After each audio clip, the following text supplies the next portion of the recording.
Sir Nara Lokesh గారు ఇప్పుడు ప్రభుత్వంలో చాలా కీలకమైనట్టు మాట్లాడుతున్నారు.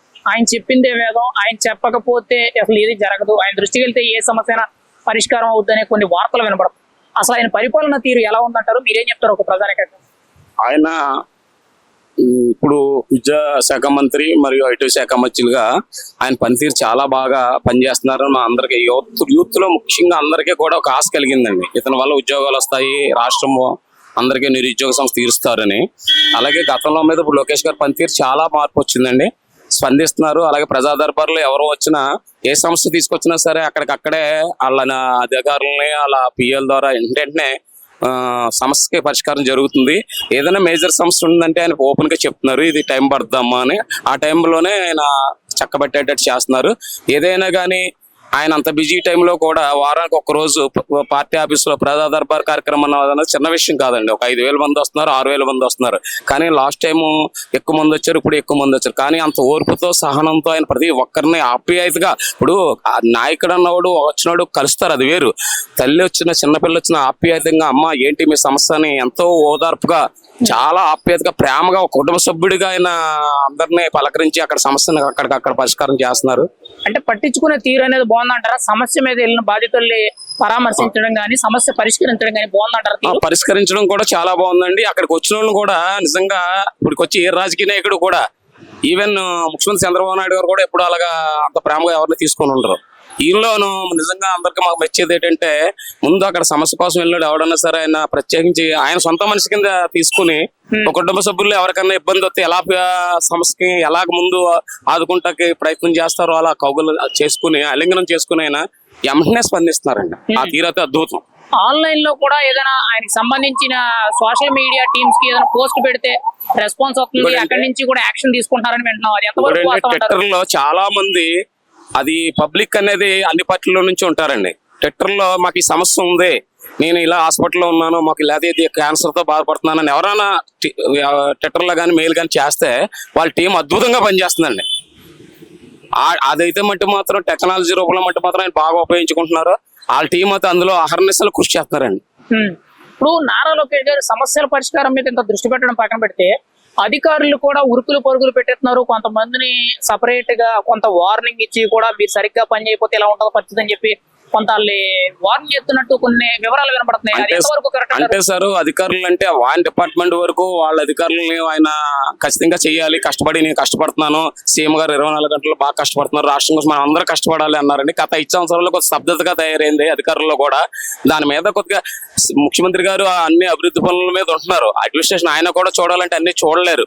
ఒక కొడుకుగానే కాకుండా ఒక బాధ్యత మంత్రిగా కూడా ఆయన అందరి మీద ఒక సన్మానంగా అధికారులను కూడా ఆదేశించడం జరుగుతుంది తప్ప ఎక్కడ కూడా ఆయన వ్యక్తిగతంగా ఇన్వాల్వ్ అయ్యి అన్ని డిపార్ట్మెంట్లు నేనే రాజుని నేనే మంత్రి అన్నట్టు ఏమీ లేదు సార్.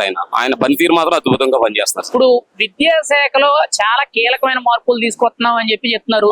అసలు ఆయన తీసుకొచ్చిన మార్పులు ఏంటి? మీకు తెలిసినవి ఏమైనా ఉంటావు 2-3 అంటే కీలకమైన మార్పులు అంటే సార్, ఇప్పుడు యూనిఫామ్ అన్నది ఉంది సార్. ఆ యూనిఫామ్ అన్నది ఇంతకదా నాణ్యమైన యూనిఫామ్లు వచ్చి కాదని పిల్లలే చెప్తున్నారు. ఇప్పుడు ఏ స్కూల్లో మీరు అడిగినా నేను చెప్పడం కాదు, ఏ స్కూల్కి వెళ్ళినా అది బాగుంది బుక్స్ కూడా మీద. కానీ ఎక్కడ కూడా ముఖ్యమంత్రి గారి ఫోటో కానీ మంత్రి గారి ఫోటో కానీ లేకుండా చేసి దేశ నాయకుల్ని పేర్లు పెట్టి ఒక విధమైన నూతన వారిని స్వీకారం చుట్టారు. అలాగే టెక్నికల్ గా ల్యాబ్లు అయ్యి గతంలో కంటే ఇప్పుడు మెరుగైన బాగా టెక్నాలజీ పెంచారు. ఎప్పటికప్పుడు వాట్సాప్ లో వాళ్ళకి రిజల్ట్స్ అనేది వాళ్ళ ఇంటి దగ్గర ఉండే చూసే పరిస్థితి వాళ్ళ నెట్ సెంటర్కి వెళ్ళక్కలేకుండా పిల్లలకు కూడా ఉంది. ఏదైనా సరే వాట్సాప్ లో కూడా పెడితే స్పందించే తీరు కూడా అద్భుతంగా ఉంది.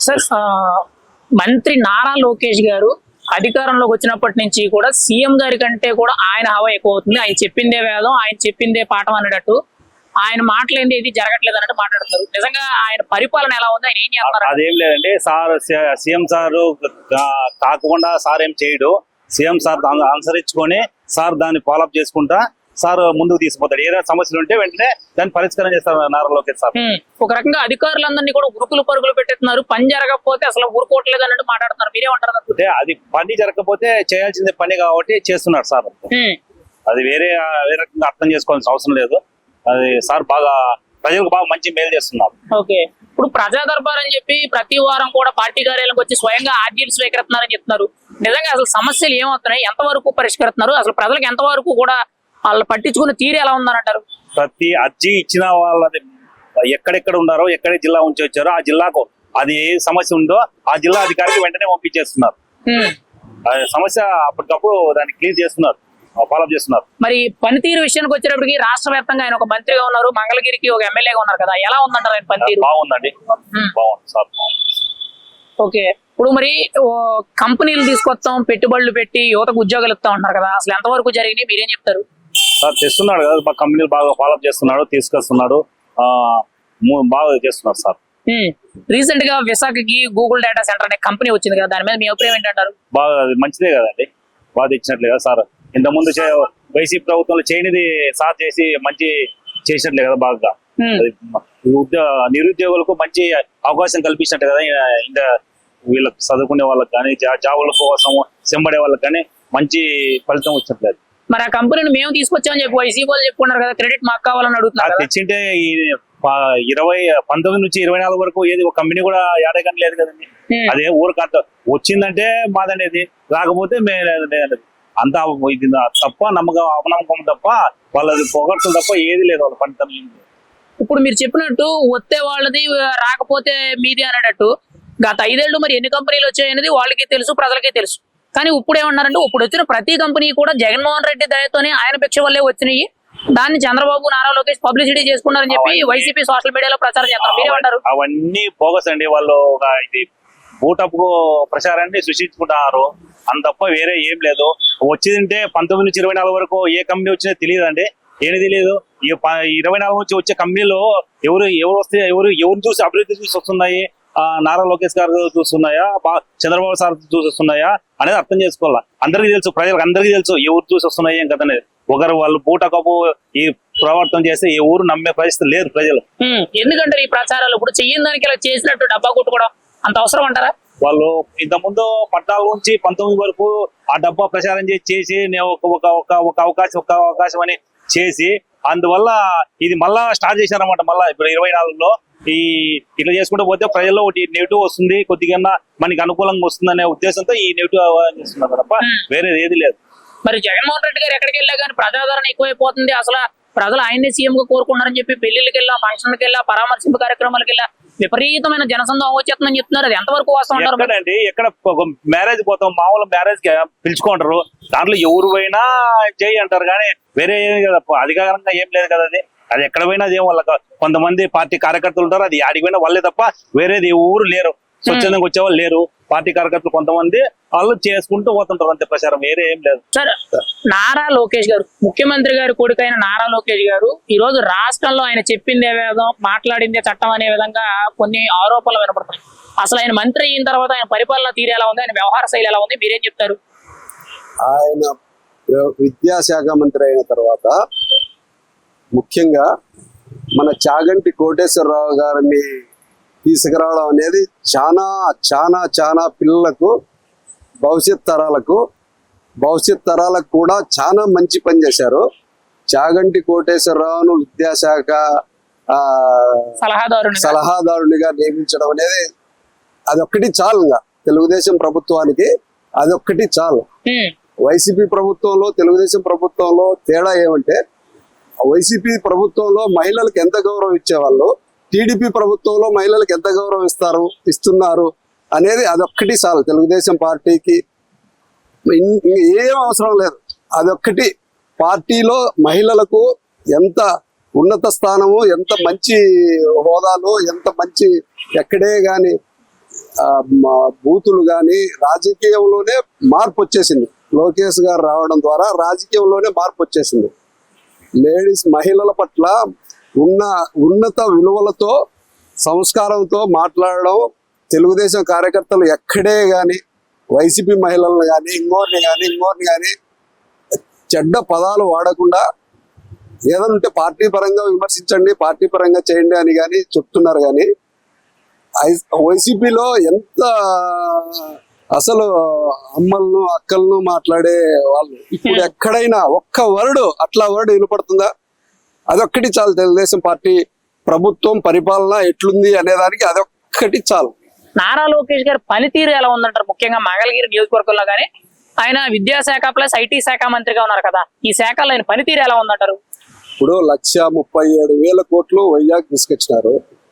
నిన్ననే మనం చూసినాం చాగంటి కోటేశ్వరరావు గారిని ప్రతి జిల్లాకు ప్రతి నియోజకవర్గానికి ఇలాంటి ప్రోగ్రాం పెట్టల్లా, జనాల్లో చైతన్యం తేవల్లా, స్త్రీకి ఎంత విలువ ఇవ్వాలా అనేది ఆయన మీటింగ్ లో చెప్పినాడు. అదొక్కటి చాలు.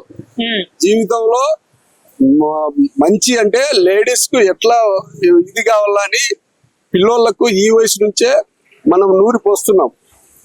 మనకి ఇంట్లో అమ్మకి ఎట్లా విలువిల్లా, అక్కకి ఎట్లా విలువిల్లా, మన చెల్లికి ఎట్లా విలువిల్లా అనే క్వాలిటీస్ నేర్పుతున్నాడు విద్యార్థులకు కానీ కార్యకర్తలకు కానీ ప్రతి ఒక్కరికి. లేడీస్ అంటే మనం ఉన్నత స్థాయిలో చూడాలా. నిన్న 3-4 డైలాగులు చెప్పినాడు. గాజులు తొడుక్కుండారా, చీర కట్టుకుండారా అనే వర్డ్ కూడా వాడకూడదు అనేది చెప్పినాడు. అదొక్కటి జనాలు ఆ విషయానికే జనాలు అసలు లోకేష్ ఎక్కడో ఉన్నత స్థాయిలో పెట్టుకున్నారు. అదొక్కటి చాలు మనకు. విద్యాశాఖలో గతంతో పోల్చుకుంటే ఇప్పుడు మార్పులు చేర్పులు అభివృద్ధి ఎంతవరకు జరిగాయి అంటారు? గతంలో షూకు, టైలకు, బెల్ట్కు, షర్టుకు అన్నిటికీ పేర్లు ఉండేటివి. ఇప్పుడు ఎక్కడే గాని పేరు అనేది లేదు. షర్ట్లకు కానీ, బెల్ట్కు కానీ, షూ కానీ పేరు లేదు. పబ్లిసిటీ అవసరం లేదు. మనకు విలువలతో కూడిన విద్య రావాలా అనేది టార్గెట్. ఇప్పుడు మధ్యాహ్న భోజన పథకానికి పవన్ కళ్యాణ్ గారి ఆదేశాలతో డొక్కా సీతమ్మ గారి పేరు పెట్టారని చెప్పి ఒక వార్త వినబడుతుంది. ఆ పేరు పెట్టడం మీద మీ అభిప్రాయం ఏంటంటారు? ఆ విషయంలో నారా లోకేష్ గారి నిర్ణయం ఎలా ఉందంటారు? చాలా అద్భుతం. డొక్కా సీతమ్మ అనే పేరు పెట్టడం, పవన్ కళ్యాణ్ గారు సూచించడం, నారా లోకేష్ కూడా వెంటనే దాన్ని ఆమోదించడం చాలా మంచి నిర్ణయం. మన రాష్ట్రానికి ఇది మన దేశానికి ఆదర్శం అవుతుంది ఈ విద్యా వ్యవస్థ అనేది. చూడండి, ఒక 5-6 నెలల్లో దేశంలో అన్ని స్టేట్ల నుంచి వచ్చి మన సలహాలు, మన సూచనలు తీసుకొని పోయి మనం అమలు చేసినట్లే చేసే స్థాయికి వెళ్తాం తొందర కాలంలోనే. విద్యా వ్యవస్థలో గతం కంటే కూడా మార్పులు బాగా జరిగాయి అంటారా? మార్పు ఖచ్చితంగా మార్పు ఉంది. అన్ని రాష్ట్రాలు వచ్చి మన ఆంధ్రప్రదేశ్ లో విద్యా వ్యవస్థ ఎట్లుందో చూసి మనల్ని ఫాలో అయ్యే ఇది వస్తుంది తొందరలోనే. ఒక 6 నెలల సంవత్సరంలోనే మోడీ గారు కూడా చెప్తారు, పోయి ఒక్కసారి మీరు పోయి ఆంధ్రప్రదేశ్ లో విద్యా వ్యవస్థ ఎట్లుందో చూడండి, అన్ని రాష్ట్రాల్లో కూడా ఇది అమలు చేయండి అనే స్థాయికి లోకేష్ గారు తెస్తున్నారు. మనం యోగా డే గాని, విద్యార్థులతో అంత యోగా డే పెట్టడం గాని ఈ విశాఖపట్నంలో ప్రతి ఒక్కటి కూడా విద్యా వ్యవస్థలో మార్పులేవి. ప్రభుత్వంలో అంటే కూటమి ప్రభుత్వంలో నారా లోకేష్ గారిదే పై చేయి, ఆయన చెప్పిందే వేదం, చేసిందే చట్టం అనే విధంగా పరిపాలన జరుగుతుంది. అధికారులందరినీ కూడా ఉరుకులు పరుగులు పెట్టేస్తున్నారనే వార్తలు వినబడుతున్నాయి. అసలు ఆయన పనితీరు ఎలా ఉంది, మీరేం చెప్తారు? ఇది చాలా తప్పుడు వార్త అండి. ఎందుకంటే లోకేష్ గారి పనితీరు చాలా అద్భుతంగా ఉంది. ఇది చంద్రబాబు నాయుడు గారు ముఖ్యమంత్రిగా ఈ రాష్ట్రాన్ని నెంబర్ 1 రాష్ట్రంగా ఈ దేశంలో చేయాలని చెప్పి అహర్నిశలు కృషి చేస్తున్నారు చంద్రబాబు నాయుడు గారు. అదే విధంగా లోకేష్ గారు కూడా మన సీఎం చంద్రబాబు నాయుడు గారికి చేదోడు వాదోడుగా ఉంటూ, పవన్ కళ్యాణ్ గారు కూడా చేదోడు వాదోడుగా ఉంటూ ఈ కార్యక్రమాన్ని ముందరికి తీసుకుపోయే విధంగా చేస్తున్నారు. కానీ లోకేష్ గారు ఎక్కడ అధికార దుర్వినియోగం చేయడమో లేదు అధికారుల పట్ల దురుసుగా ప్రవర్తించడము అనేది లేదు. మీరు నిన్ననే చూస్తే కోటేశ్వరరావు గారు లాంటి ఒక గొప్ప వ్యక్తికి సన్మానం చేసి ఆయన పాద నమస్కారం చేసి ఆయన ద్వారా నైతిక విలువలకు సంబంధించిన 4 పుస్తకాలను ఆయన పబ్లిష్ చేపించి ఈ విధంగా ప్రజలందరూ కూడా విద్యార్థులు దీని నైతిక విలువలు తెలుసుకొని మీరు ఎల్లవేళలా నైతికంగా ఉంటూ, అంటే గతంలో మనం చూసినాం జగన్మోహన్ రెడ్డి అనుచరులు కానీ చెంచాలు కానీ వాళ్లకు నైతిక విలువలు అనేదే తెలీదు. నైతికం అంటే నై అంటారు వాళ్ళు. అలాంటి వాళ్ళు కూడా నేర్చుకునే విధంగా ఈరోజు ఈ కూటమి ప్రభుత్వం చంద్రబాబు నాయుడు గారు అయితేనేమి, పవన్ కళ్యాణ్ గారు అయితేనేమి, లోకేష్ గారు అయితేనేమి అహర్నిశలు కృషి చేస్తున్నారు. ఇప్పుడు నారా లోకేష్ గారు రెడ్ బుక్ అడ్డం పెట్టుకుని వైసీపీ నాయకులు అక్రమ అరెస్టులు చేస్తున్నారని చెప్పి వైసీపీ మీద ఒక రకంగా వ్యతిరేకంగా వాళ్ళని కావాలని అరెస్టులు చేసి వాళ్ళని కక్షపూర్తి చర్యలు తీసుకున్నారని చెప్పి ప్రచారం జరుగుతుంది. ఎంతవరకు వాస్తవం? నిజంగా రెడ్ బుక్ పరిపాలన అనేది రాష్ట్రంలో జరుగుతుందా? అంటే ఇప్పుడు రెడ్ బుక్ అంటే ఆ రోజుల్లో ఎవరైతే అక్రమాలకు, అన్యాయాలకు, పేద ప్రజల పట్ల, తెలుగుదేశం కార్యకర్తల పట్ల విపరీతమైన ఆలోచనలు చేశారో దాని గురించి ఆ రోజు నోట్ చేసుకున్నారు వారు. అదే విధంగా ఆ రోజు చాలా దుర్మార్గపు పరిపాలన ఆ రోజు చాలా అవినీతి పరిపాలన ఇలాంటివన్నీ చేస్తూ పోతా ఉంటే చట్టం తన పని తాను చేసే విధంగా మన లోకేష్ గారు చట్టం పరిధిలోకి తీసుకొని వచ్చి తప్పు చేయని వాళ్ళ పట్ల కాదు, తప్పులు చేసి ప్రజల్ని ఇబ్బంది పెట్టిన వాళ్ళ పట్ల అలాంటి నిర్ణయాలు జరుగుతాయి కానీ అన్యాయము అక్రమాలు జరిగే పరిస్థితి ఈ కూటమి ప్రభుత్వంలో లేదు. మా లోకేష్ గారు ఇలాంటివి చేసే ప్రసక్తే లేదు. అంటే ఈ రెడ్ బుక్ కి ఆపోజిట్ గా మేము డిజిటల్ బుక్ పెట్టాము జగన్ అన్న 2.0 29లో మేము 88 సీట్లు మ్యాజిక్ ఫిగర్ దాటగానే మీ సంగతి ఏంటో చూస్తాం రప్ప నరుగుతాం అని చెప్పి మాట్లాడుతున్నాం కదా, ఎంతవరకు కరెక్ట్ అంటారు ఈ ప్రజాస్వామ్య ప్రభుత్వంలో ఇటువంటి మాట్లాడడం అనేది? ఇప్పుడు 3 సంవత్సరాల తర్వాత మీరు వచ్చి నరుకుతాం రప్ప అంటారు. అంటే ఇప్పుడు 3 సంవత్సరాలు మేము అధికారంలో ఉన్నాం కదా, మేము ఏమనాలా? సప్ప అనాలా? ఇవంతా పనికి మాలిన మాటలు, చదువులేని వెధవలు, గంజాయి బ్యాచ్, దరిద్రులు, డ్రగ్స్ కు అలవాటు పడిన వాళ్ళు, ఇట్లాంటి వెధవలు ఇట్లా మాటలు మాట్లాడతారు. ఇక్కడ ఎక్కడైనా కానీ ఏదైనా కానీ ఎవరికైనా అనవసరంగా కేసులు పెట్టడం కానీ అనవసరంగా ఇబ్బందులు పెట్టడం అనేది ఈ కూటమి ప్రభుత్వంలో జరగడం లేదు. వాళ్ళు ఏమంటే ప్రజల్ని ఇప్పటి నుంచి భయభ్రాంతులు గురి చేసే విధంగా ఉన్నారు. మరి మీరు అప్పుడు చేస్తామని మీరు చెప్తా అంటే ఎవడైనా చెప్తారా? నువ్వు అధికారంలో ఉన్నప్పుడు రేపు రప్ప అంటే ఈ రోజు ఏం చేస్తారు? అంటే ఏమీ చేతగానోడు ఇట్లా మాటలు చెప్తా ఉంటాడు. మేడం, నారా లోకేష్ గారు అధికారంలోకి వచ్చినప్పటి నుంచి కూడా రెడ్ బుక్ పరిపాలన అని చెప్పి ఒక పేరు వినబడుతుంది. ఆయన చెప్పిందే వేదం, ఆయన మాట్లాడిందే చట్టం అనే విధంగా కొంత స్పీడ్ గా దూకుడుగా వెళ్తున్నారనే విమర్శలు వినబడుతున్నాయి. అసలు ఆయన పనితీరు ఎలా ఉంది, మీరేం చెప్తారు? నారా లోకేష్ గారు విద్యాశాఖ మంత్రిగా బ్రహ్మాండంగా రాబోయే యువతకు మంచి ఒక మెసేజ్ ఇస్తూ రాష్ట్రాన్ని పరిపాలిస్తా ఉన్నారండి. ఎందుకంటే వాళ్ళ నాన్నగారు వాళ్ళ తాతగారి రాజకీయము చాలా అప్పింది అబ్బాయికి. ఎందుకంటే విదేశాల్లో మంచి చదువులు చదువుకొని వచ్చినటువంటి వ్యక్తి నారా లోకేష్.